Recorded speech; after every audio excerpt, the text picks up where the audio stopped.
You're watching Rurouni K95's movie review on Little Miss Sunshine.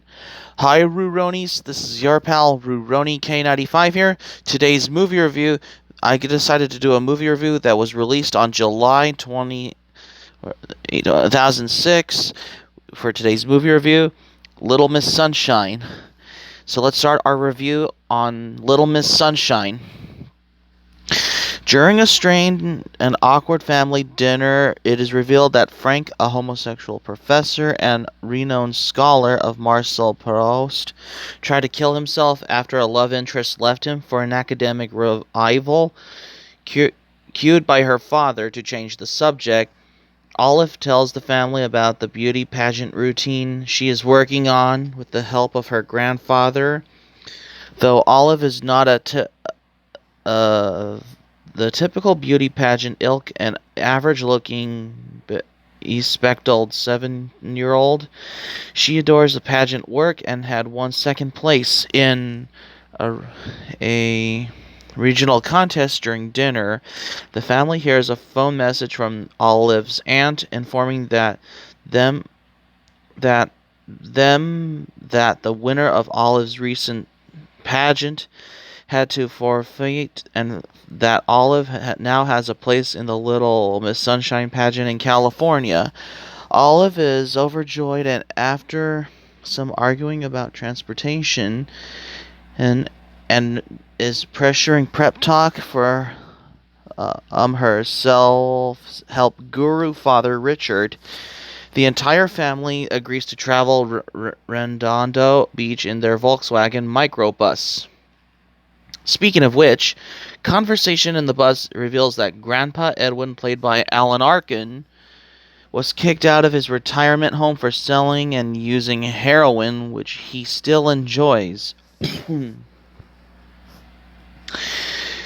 other words, Dwayne, Olive's brother, has been taking a vow of silence for 9 months straight and plans to keep it until he gets into the Air Force. He spends his time reading the works of Friedrich Nietzsche and ignoring his squabbling parents and Grandpa's brazen sex advice, and a rest to stop the clutch on the microbus brakes, forcing the family to push start the bus whenever it is not parked on an incline at a gas station.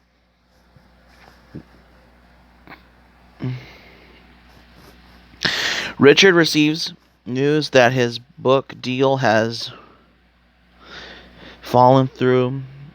Frank is humiliated after running into his ex-lover in a convenience store. The family returns to the road, all in bad tempers, but realizes after Dwayne notices that they have to return the gas station for Olive, who they've forgotten in their bad moods. They check into a motel for the night. Richard and Cheryl sharing a room, Frank and Dwayne in another, and Grandpa and Olive in a third. Olive confesses to Grandpa that she is scared about the pageant the following day, but is reassured by the doting Edwin, but that she is a beautiful person will blow him out to the water. Cheryl and Richard have an explosive argument about the failed book deal, and Richard drives to Scottsdale in the middle of the night to confront Stan Grossman, his partner in deal. Richard's ideas were rejected again, and he returns to the motel. Olive wakes her parents in the morning because Grandpa won't wake up. Edwin is rushed to the hospital, where he is pronounced dead of an apparent heroin overdose. The family grieves, but the paperwork that they are instructed to carry out will ruin their chances to get the Olive's pageant on time.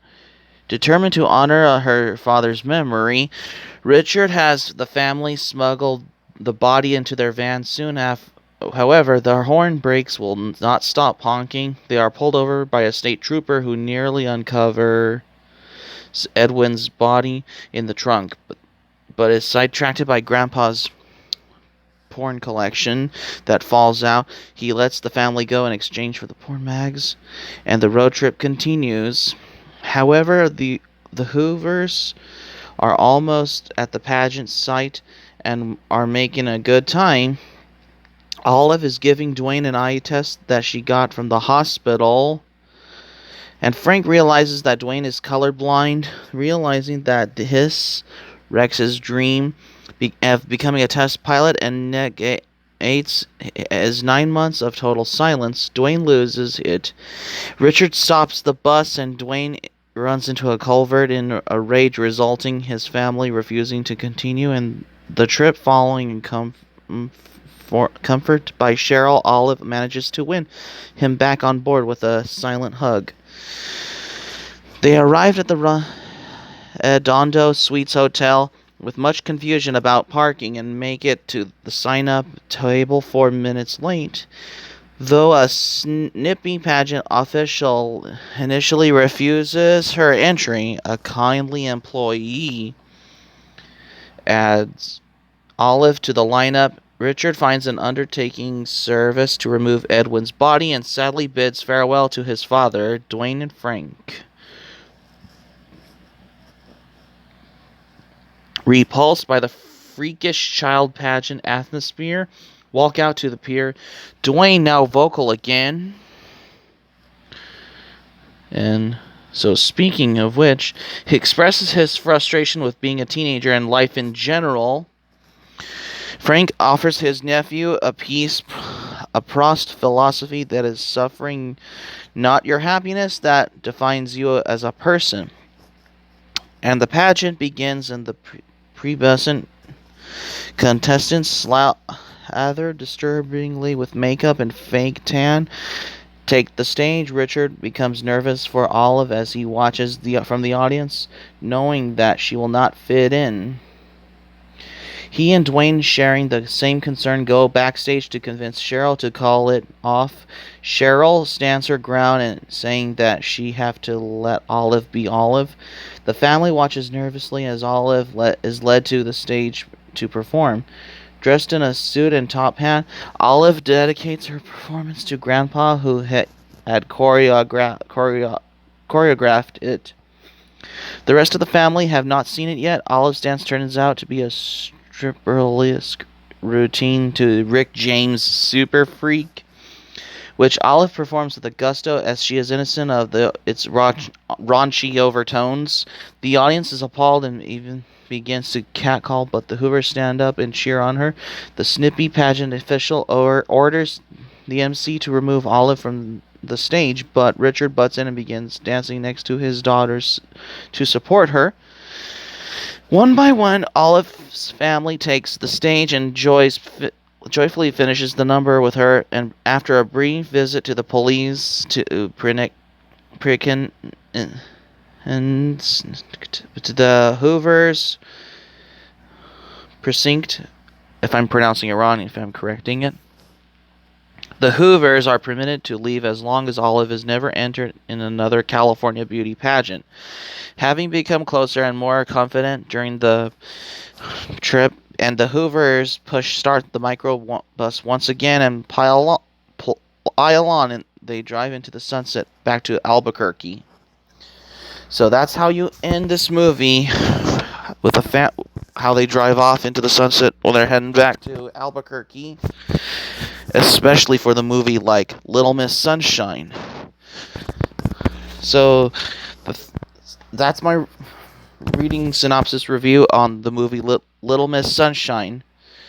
So the thing about the movie Little Miss Sunshine, however, because Little Miss Sunshine is a 2006 American comedy road film and the directorial debut of the husband-wife team of Jonathan Dayton and Valerie Ferris.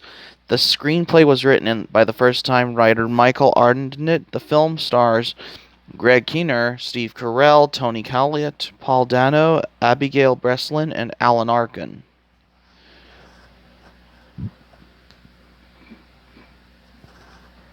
Which you may know Alan Arkin from The Last Unicorn, because Alan Arkin is known for the voice as Schmendrick, the magician in The Last Unicorn, and was produced by Big Beach Films on a budget of US $8 million. Filming began on July 6, 2000. Filming began in June 6, 2005, and it took place over 30 days in Arizona and Southern California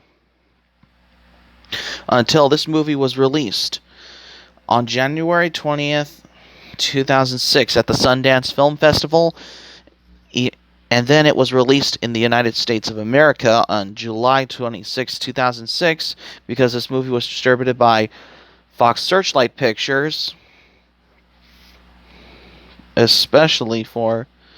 which Fox Searchlight Pictures is known for movies such as Juno, Black Swan, Napoleon Dynamite, forgot to mention. Oh, and they also did 28 Days Later and The Shape of Water, because the film premiered at the Sundance Film Festival on January 20th, 2006, and its distribution rights were bought by Fox Searchlight Pictures for one of the biggest deals made in the history of the festival. The film had a limited release in the United States on July 26, 2006, and later expanded to a wider release starting at August 18, around the same year, 2006. Little Miss Sunshine was an overwhelming box office success, attaining at $100.5 million. The film was nominated for 4 Academy Awards, including Best Picture, and won 2 Best Original Screenplay for Michael Arndt and the Best Supporting Actor for Alan Arkin. It has also won the Independent Spirit Award for the Best Feature and received numerous other accolades. Especially when choosing the cast for the film, directors Jonathan Dayton and Valerie Faris were assisted by casting directors Kim Davis and Justine Badley, who had worked with them on the previous music videos. The directors had initially settled on Greg Kinnear to portray Richard Hoover. However, for the character Cheryl Hoover, they considered several actresses before deciding on Australian actress Toni Collette. Davis and Badley traveled to every English-speaking country to search for the actress to portray Olive Hoover, and they finally chose actress Abigail Breslin through an audition when she was 6. Paul Dano was cast as Dwayne 2 years before the production began, and in its preparation for portraying his character, spent a few days taking of his own vow of silence. Alan Arkin, who portrayed Edwin Hoover, was initially considered too young for the role. So that's how they have on the production of... Because the script was written by Michael Arndt, and it was originally about an East Coast road trip from Maryland to Florida, but it was shifted to a journey from New Mexico to California because of its budget issues, especially for movies like Little Miss Sunshine. So that's going to be it for my movie review on Little Miss Sunshine. Thank you for watching, but before we go, here's my quick thoughts about it. Even though I haven't been done movies reviews in quite a while, because I was basically more focusing on mostly my anime reviews. That's my reason. Subscribe for content. My anime plan link in the description down below. Share this video on your Twitter and Facebook. If you have a Twitter and Facebook account, be sure to give this video a thumbs up by clicking the like button on this video. Please subscribe to my channel, RuRoniK95. Feel free to join my channel. Be sure to click on my notifications bell button. Check out my other previous videos that I upload as well. Please leave it in the comments section below on this video. Please give me some suggestions which ones should I review, either movie review or anime review, by leaving in the comments section below on this video, I guess. And that's all I have to say, because I'm running out of time, because I had to do my Little Miss Sunshine movie review. It's because I may do movie reviews, but I review mostly anime, because I was more of an anime reviewer besides a movie reviewer. I may be both an anime reviewer and movie reviewer in general, I guess. This is RuRoniK95 saying thank you for watching my movie review. I'm glad you liked it. I hope you enjoyed it. Hope to see you soon, and have a great day. This is RuRoniK95 signing off, and thank you for watching my movie review on Little Miss Sunshine.